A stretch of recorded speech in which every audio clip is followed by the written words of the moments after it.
When does life come from non-life? Literally all the time. It's really hard for an apologist like Forrest to say, I don't know. That's because apologists like to pretend that their positions are rationally entailed in a way that would lead all rational people to agree with them. Admitting that all people have blind spots and that there is no such thing as a worldview that is rationally comprehensive seems like a weakness.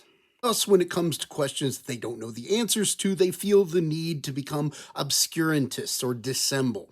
This is a great example of Forrest choosing obscurantism. He's trying to answer the question, where does life come from non-life?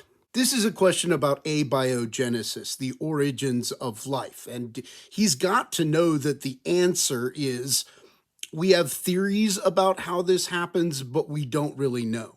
This isn't like a controversial point. Here's an article from Scientific Reports about abiogenesis, and its first sentence is basically, yeah, it's a mystery to science. But instead of answering that way, Forrest decides to do some rhetorical gymnastics and answer a question that was never asked. Take, for example, every single time you eat anything. That is usually non-living material that you are incorporating into your body to produce living tissues. See, he's answering the question, when do living things take non-living things into themselves and organize them into new living tissues? That's a completely different question from the question of abiogenesis.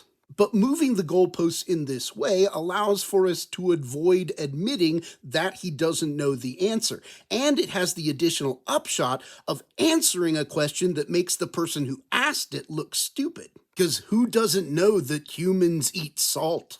For goodness sake. Of course, this is all asinine and completely unnecessary.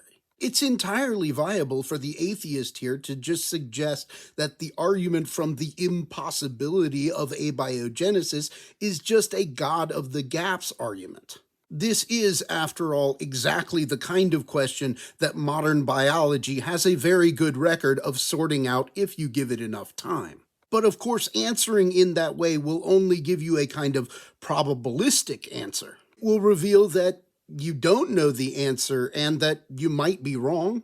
And it won't make the person asking the question look stupid at all. And honestly, that, not truth, is what apologetics is all about.